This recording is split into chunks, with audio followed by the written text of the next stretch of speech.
Assalamualaikum warahmatullahi wabarakatuh. Halo teman-teman, kembali lagi di Suka Suara Kampus. Bersama saya Cindy Kirana dan tentunya kali ini kita sudah kedatangan salah satu narasumber yang sangat berkompeten dalam hal yang akan kita bahas ini. Sesudahnya kita sudah mengangkat tema yaitu membangun kesadaran budaya melalui peran putra budaya di era digital. Nah, langsung saja kita kenalan dulu terhadap narasumber kita kali ini. Halo Nawang. Halo juga Kak Cindy dan teman-teman Suka. Apa kabar nih? Alhamdulillah baik. Kak Cindy gimana? Alhamdulillah baik banget ya. Terus kesini lancar? Alhamdulillah lancar. Lancar. Untuk itu kita perkenalkan diri dulu. Boleh. Nawang kepada teman-teman sekalian. Oke, halo semuanya. Perkenalkan, saya Lalu Nawang Jagat, mahasiswa dari Universitas Islam Negeri Mataram, dan alhamdulillah di tahun ini saya dinobatkan sebagai putra budaya dari perwakilan Nusa Tenggara Barat. Oke ya teman-teman, Kak Nawang, kita kan berbicara mengenai kesadaran, membangun kesadaran budaya. Betul. Di era digital sekarang. Nah teman-teman sekalian, Nawang ini adalah top 12 Putra Budaya Indonesia 2024 fotogenik. Nah seperti yang saya katakan tadi bahwa ini sangat relevan dengan apa yang akan kita bahas pada kesempatan kali ini. Nah untuk menurut Nawang nih, di era digital sekarang, kan banyak kalangan muda, apalagi kalangan muda lah ya. Menurut Nawang sendiri kesadaran budayanya gimana? Karena aku searching ya di Google nih, kesadaran budaya di Indonesia itu masih sangat rendah. Rendah ya? Iya, menurut Nawang gimana tuh? Ya memang kalau kita berbicara tentang digital ya, dengan digital ini identik dengan kata keadaan modern. Keadaan modern itu juga akan memberikan beberapa dampak, yaitu dampak yang positif dan dampak negatif.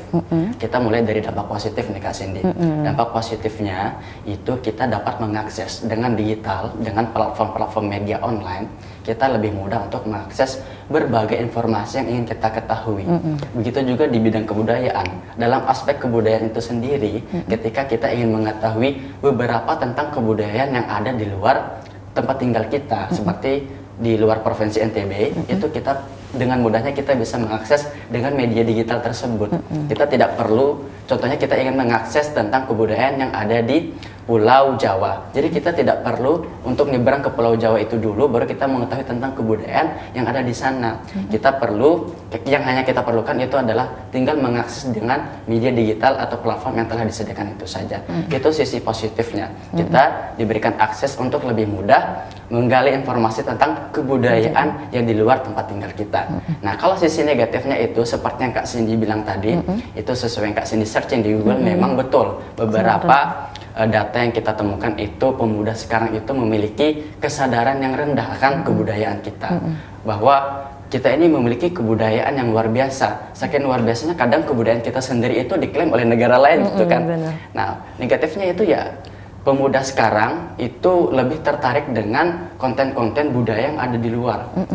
Ya kan, tarian-tarian orang Korea dan lain sebagainya, itu mereka lebih tertarik dengan itu ketimbang dengan tarian-tarian tradisional kita. Yang lokal gitu ya? Iya betul, sehingga sisi negatifnya itu dia mengancam bahwa pemuda sekarang dapat melupakan identitas kebudayaan bangsa kita sendiri. Kayak gitu. Jadi ada dampak positif dan negatifnya di era digital sekarang. Nah untuk itu apakah itu jadi alasan kamu buat ikut Putra Budaya ini atau ada alasan lain? Ya. Sebetulnya itu salah satu alasan saya sih untuk mengikuti ajang bagaimana kita dengan putra budaya atau putri budaya itu memberikan kontribusi untuk menyadarkan pemuda-pemuda lain bahwa kita itu memiliki norma kehidupan di ruang lingkup kebudayaan yang penting. Nah, background lainnya, alasan lain, motivasi lain saya untuk mengikuti ajang ini memang saya itu mengikuti jejak-jejak yang berbau kebudayaan sejak kecil Kak Cindy, sehingga apapun tentang kebudayaan saya suka begitu. Oh, jadi itu jadi motivasimu dari kecil berarti. Betul ya? Luar biasa Nawang. Terus jadi apa aja di era digital sekarang peran kamu sebagai putra budaya apa aja sih yang dilakukan kayak gitu? Iya. Di era digital ini kita gampang mengekspor Kak Cindy ya. Nah seperti kemarin kita beberapa kali mengekspor tentang beberapa peninggalan yang ada di Lombok. Seperti sapo, ini kan ada sapo, kita ekspor dan memberikan penjelasan bahwa ini sapo ini adalah salah satu busana adat untuk menutup kepala masyarakat adat Sasak. Ada juga kemarin kita sempat ekspor itu di Instagram tentang Pemaje. Kak Cindy tahu nggak tentang Pemaje? Aku nggak tahu, itu Lombok atau? Iya, itu peninggalan Lombok juga. Kebetulan aku Sumbawa, jadi tidak tahu. Sumbawa kayaknya. Iya, Okay. terus Pemaje itu apa? Pemaje itu yang kita ketahui selama ini kan keris ya, tentang keris. senjata. Nah, masyarakat Sasak itu punya Pemaje. Pemaje itu memang bentuk pisau dapur, tapi itu multifungsi. Bisa digunakan untuk menghaluskan kerajinan, digunakan untuk peralatan dapur, digunakan untuk berjaga diri juga kalau perjalanan jauh untuk masyarakat Sasak dulu. Oh gitu ya. Terus kalau peran atau program dari Putra Budaya apa aja? Ya. Ada. Tentu kita memiliki program ya, kita tidak semata-mata menggunakan selempang sebagai putra budaya, sebagai putri budaya kan tidak ya. Kita tentu memiliki kontribusi ataupun pengabdian ke masyarakat di aspek kebudayaan. Untuk putra putri budaya Indonesia sendiri, kita ada privilege itu untuk top 3. Top 3. Ya sayangnya top 3 itu tidak jatuh kepada saya. Saya hanya mendapatkan top 12 di grand final kemarin. Top 3 itu memiliki privilege yang dimana selama 1 tahun ke depan dia akan menghadiri beberapa kegiatan kebudayaan yang ada di Indonesia. Jadi mereka akan diterbangkan di beberapa kebudayaan. Misalkan ada acara kebudayaan di Kalimantan, mereka akan diterbangkan ke Kalimantan untuk menghadiri acara kebudayaan tersebut. Ya, jadi dan beberapa finalis lainnya itu memiliki program tersendiri. Ya. Kalau teman saya yang ada di Bangka Belitung, dia memiliki program sanggar sendiri. Jadi dia memiliki sanggar untuk memberikan pelatihan tari menari tradisional Bangka Belitung ke anak-anak, ke masyarakat, dan dia mendapatkan best advokasi di Putra Putri Budaya Indonesia 2024. Kalau Putra Budaya NTB saya sendiri itu memiliki program kita kunjungan. Yang dimana dalam sebulan itu kita memiliki 3 kunjungan dengan kunjungan yang berbeda. Kunjungan yang pertama itu kita kunjungan ke tokoh adat ataupun budayawan ya, untuk menghormati dan menjalin silaturahmi bahwa kita itu masih punya beberapa tokoh adat yang bisa mengekspor atau mengedukasi kita tentang ilmu-ilmu kebudayaan yang mereka miliki ataupun ilmu-ilmu sejarah yang mereka miliki, seperti itu. Kunjungan yang kedua, kita ada kunjungan ke sekolah, Kak Cindy. Nah, kunjungan ke sekolah ini saya rasa inilah pengabdian yang sebetulnya, yang dimana pengabdian ke sekolah ini kita mengedukasi adik-adik ataupun teman-teman di sekolah tentang kebudayaan yang ada di Nusantara. Jadi kita tidak hanya mengedukasi ataupun mensosialisasikan kebudayaan-kebudayaan yang ada di NTB saja, namun kita akan mengedukasikan ke mereka pentingnya budaya dan keunikan beberapa budaya yang ada di Indonesia. Contohnya kemarin yang saya dapatkan di grand final ada presentasi budaya, itu teman saya dari Banten mempresentasikan adanya silat dan debus. Dia menyatakan bahwa silat dan debus itu memang sama-sama bentuk pertahanan diri. Namun di bedanya adalah kalau silat itu memang kan kita ketahui sama-sama ya pergerakan-pergerakan seni mempertahankan diri ya kan, tendang menendang. Kalau debus itu dia lebih seperti ilmu hitam. Dan dia langsung mempraktekannya di grand final kemarin, ilmu hitam. Seperti kalau orang masyarakat Sasak itu di Nyongkolan dia urek-urekan menggunakan keris menusuk-nusuk diri, tapi kebal, tidak terdapat luka sedikit pun. Nah, itu yang disebut dengan debus oleh masyarakat Banten tersebut. Nah, ada juga teman saya yang dari Jakarta kemarin mempresentasikan tentang ondel-ondel ya dari DKI Jakarta. Kita juga tahu kalau bahwa DKI itu memiliki ciri khasnya dengan ondel-ondel ya Kak Cindy ya. Ondel-ondel dan mirisnya data yang dia temukan di Jakarta itu ondel-ondel itu sudah mulai punah. Bahkan ondel-ondel itu yang seharusnya dianggap sebagai peninggalan kebudayaan yang penting, sekarang di Jakarta itu dianggap sebagai alat untuk mengemis, untuk mencari uang. Gitu. Oke Nawang, uniknya nih ya, kamu mendapat kategori Putra Budaya Fotogenik Indonesia 2024 Fotogenik. Nah, apakah itu ada kaitannya dengan mempromosikan budaya atau bagaimana? Iya, memang ini kan acara Putra Putri Budaya Indonesia ini adalah acara semi pageant dan semi duta. Jadi acara pageant dan acara kedutaan itu digabungkan menjadi satu. Nah, sehingga tentu dalam ajang itu kan kita ada beberapa winner dan ada beberapa kategori. Nah, salah satu kategori di bidang ini di ajang ini yaitu fotogenik. Nah, memang keterkaitannya adalah ini sebetulnya untuk saya sendiri sih, saya pribadi gitu ya, sebagai Putra Budaya Fotogenik 2024. Dengan gelar ini saya lebih percaya diri aja sih Kak untuk mendapatkan percaya diri. melakukan pengabdian ke masyarakat nantinya. Itu aja sih. Oh, itu aja sih ya, untuk mempromosikan budaya-budaya yang ada, apalagi budaya lokal kita ini. Betul, terus untuk itu kan kamu bilang tadi ada kategorinya, termasuk fotogenik ini. Selain itu ada apa lagi sih di Putra Budaya ini? Ya, kurang lebih ada sekitar 10 itu di luar top 12 dan di luar top 6 ya Kak ya. Di kategori itu antara lain yang pertama memang fotogenik, itu diraih oleh saya sendiri sebagai Putra Budaya perwakilan Nusa Tenggara Barat, dan perwakilan putrinya tuh kalau nggak salah Maluku Utara dan DKI Jakarta 1. Yang kedua ada Best Catwalk, ya kan, Best Catwalk. Yang ketiga ada Best Formal Wear. Yang keempat ada inspirasional, kemudian ada ekonomi kreatif juga. Karena kemarin ekonomi kreatif itu memang diraih oleh DKI Jakarta 4 yang putranya. Memang saya rasa dia pantas untuk mendapatkan itu. Waktu presentasi dia mempresentasikan adanya busana-busana yang diolah dengan hanya dana 5.000 saja.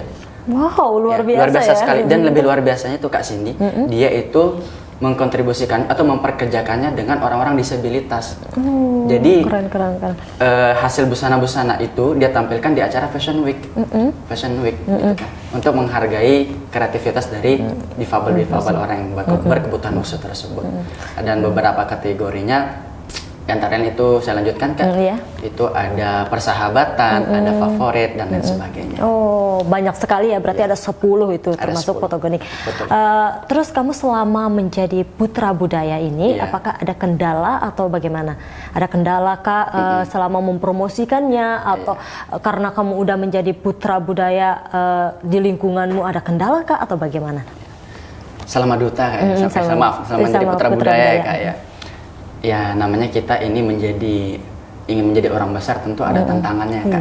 Tantangan yang saya hadapi selama menjadi Putra Budaya itu, kemarin di Grand Final kita kesulitan untuk mendapatkan dana untuk ajang di Grand Finalnya nanti.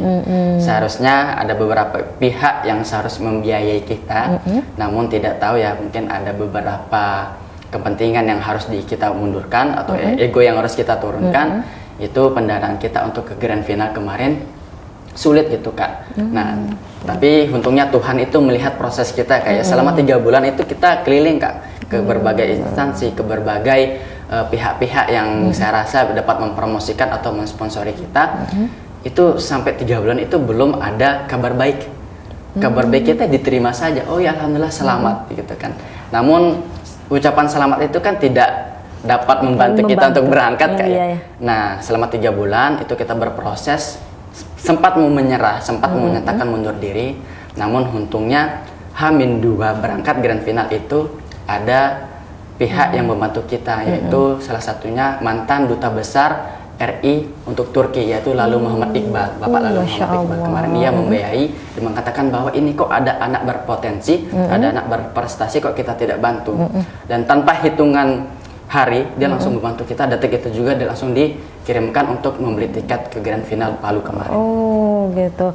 Berarti aku kira nih ya udah ada apa namanya dana dari pemerintah atau apa gitu. Jadinya berarti kendalamu jadi putra itu waktu kamu berangkatnya. Waktu berangkat itu saja. Terus bagaimana dengan kesan menjadi Putra Budaya Indonesia 2024? Selama ini, belum setahun sih Kak, selama ini cukup memiliki beberapa momen yang sungguh berkesan buat saya. Yang membuat saya terkesan yang sebelum Grand Final ataupun sebelum karantina itu, yang pertama itu di daerah kita sendiri. Yang tadi mungkin saya sudah ceritakan itu di Bayan. Yang membuat saya sungguh terkesan di Bayan itu adalah mereka sangat-sangat masih melakukan ritual ataupun menerapkan nilai-nilai adat dan istiadat yang mereka tetapkan. Bahkan mereka itu pimpinan-pimpinan desa mereka itu masih menggunakan terah garis keturunan mereka. Jadi siapa bangsawan yang ada di sana, mereka lah keturunan itulah yang akan memimpin desa itu nantinya. Jadi masih seperti sistem kerajaan. Ya. Jadi itu yang membuat kamu terkesan ya terhadap budaya lokal yang ada, terutamanya di NTB. Di NTB. Terus apa aja sih yang membuat kamu nih ya berkembang menjadi Putra Budaya? Maksud saya itu motivasi kamu kan dari kecil memang menjadi Putra Budaya gitu. Terus yang membuat kamu menyemangati diri kamu atau mempertahankan konsisten kamu menjadi putra budaya ini apa aja? Kita mengingat bahwa salah satu ataupun salah berbagainya ya, ini ruang lingkup kebudayaan itu tidak hanya tentang tari wayang, tidak hanya tentang gendang-gendang, itu tidak hanya seputar kesenian. Kita perlu ketahui bahwa ruang lingkup kebudayaan itu ada sistem religi. Sistem religi. Kita sama-sama ketahui bahwa kalau orang meninggal, orang meninggal di sini kan ada peringatan hari ketiga, hari ke-7 ataupun hari ke-1000 dan berbagainya. Dan di dalam peringatan-peringatan tersebut yang dibacakan adalah bacaan-bacaan ayat suci Al-Quran. Dan ini di Arab tidak ada, ini adalah budaya kita. Nah, ini yang saya maksud tadi sistem religi. Kemudian ada norma kehidupan. Dalam ruang lingkup kebudayaan ada norma kehidupan. Dalam kehidupan itu kita diajarkan bagaimana seharusnya kita bersikap. Sopan santun, tata krama, tata cara berbicara kepada orang yang lebih dewasa, orang yang sebaya, maupun orang yang lebih kecil dari kita. Contoh kecilnya di Jawa, di Sulawesi ataupun di NTB ada kata tabe. Iya, tabe ya. Kita permisi ke orang-orang yang sedang duduk atau yang kita lewati. Ini kan sedikit menunduk Kak ya, sedikit menunduk sambil mengucapkan kata tabe, itu memberikan ataupun menunjukkan bahwa kita menghormati orang tersebut. Ya kan? Terbuktilah akhirnya bahwa ruang lingkup kebudayaan itu ada norma kehidupan. Nah, sehingga dengan berbagai ruang lingkup itu kita menyadari, oh ini penting. Ini penting untuk membangun karakteristik anak-anak sekarang. Ini penting untuk membangun karakteristik pemuda-pemuda sekarang. Terlebih lagi sekarang kan misi Indonesia adalah menuju Indonesia emas, kan, ya, benar. Indonesia emas tidak akan menjadi Indonesia emas kalau pemuda-pemudanya itu tidak memiliki karakteristik yang baik. Benar. Kalau pemudanya sekarang itu tidak memiliki literasi yang baik, tidak memiliki sopan santun yang baik, bagaimana Indonesia itu akan mencapai Indonesia emas? Sehingga ruang lingkup kebudayaan tadi memiliki peran penting dalam pencapaian Indonesia 2020 sekian dan memiliki peran penting untuk membangun karakteristik pemuda penerus bangsa. Oh, itu menjadi kamu mempertahankan, mempromosikan budaya karena untuk membangun Indonesia emas. Betul banget. Untuk mendukung pencapaian tersebut. Luar biasa sih. Nah, setelah kita berbicara mengenai putra budaya Indonesia, mungkin teman-teman sekalian ada yang pengen menjadi putra budaya Indonesia ini. Apa saja sih langkah-langkahnya? Karena mungkin teman-temannya di rumah pengen sekali ikut seperti Kak Nawangnya yang sangat luar biasa. Memang acara Putra dan Putri Budaya Indonesia ini Kak Cindy, kita digilir. Jadi selempang ini akan dialihkan ke pemuda berikutnya. Kalau saya kan 2024, mungkin nanti ada 2025 perwakilan NTB. Nah, untuk pendaftarannya ataupun pemilihannya, khusus di NTB, kalau di NTB itu masih mandiri, yang akan dibuka nanti 2025. Nah, yang perlu disiapkan adalah tentu bahwa Anda buktikan diri Anda itu memiliki kecintaan dan kontribusi terhadap kebudayaan. Itu sih Kak. Ada misalnya kriterianya ada nggak? Misalnya harus tingginya seberapa? Oh iya, tentu ada Kak. Ada. Ini kan acara duta dan pejan. Untuk putri itu kalau saya tidak salah tingginya itu minimal 155. Oh, 155. Ya, itu minimal. Kalau putra ya 160. Dan badan profesional lah. Oke, baiklah. Kayaknya aku pengen ikut ini guys. Boleh banget Kak Sini. Jadi Putri Budaya 2025 kayaknya cocok Kak Sini. Oke, jadi setelah kita berbicara tadi bahwa emang kesadaran budaya di Indonesia itu sudah sangat rendah nih, Nawang, sudah sangat rendah. Tapi dengan adanya Putra Budaya Indonesia dapat mempertahankan atau mengembangkan kesadaran kita terhadap budaya-budaya lokal, bukan hanya budaya di luar Indonesia saja, tapi budaya di NTB saja ini sudah sangat banyak. Maka dari itu kita perlu kesadaran yang luar biasa ya Nawang. Betul Jadi banget, sangat disayangkan kita sudah ada di penghujung acara ya. Tapi menurut Nawang sendiri nih ya, mungkin ada pesan terhadap teman-teman yang di luar sana untuk mempertahankan kebudayaan, kesadaran budaya, membangun kesadaran budaya atau mempertahankan budaya-budaya lokal. Mungkin ada pesan, silakan. Oke, untuk teman-teman sekalian, perlu kita ketahui bahwa kebudayaan tadi seperti saya sebutkan memiliki peran penting dalam pembangunan atau pembentukan karakter penerus bangsa. Sehingga kita perlu ketahui juga kebudayaan adalah jati diri bangsa. Sehingga kalau kita kehilangan kebudayaan, kita akan kehilangan jati diri bangsa kita, khususnya bangsa Indonesia. Di situ saya kira. Oke Nawang, terima kasih banyak. Kita sama-sama Kak Cindy. Kekurangan waktu kayaknya ya sebenarnya. Mungkin di lain waktu lagi boleh Kak ya. Next time ya. Oke teman-teman, kita udah berada di akhir acara, yaitu akhirnya saya Cindy Kirana pamit undur diri, dan teman-teman sekalian jangan lupa tetap saksikan Suara Kampus hanya di YouTube UIN TV Mataram, dan assalamualaikum warahmatullahi wabarakatuh. Bye.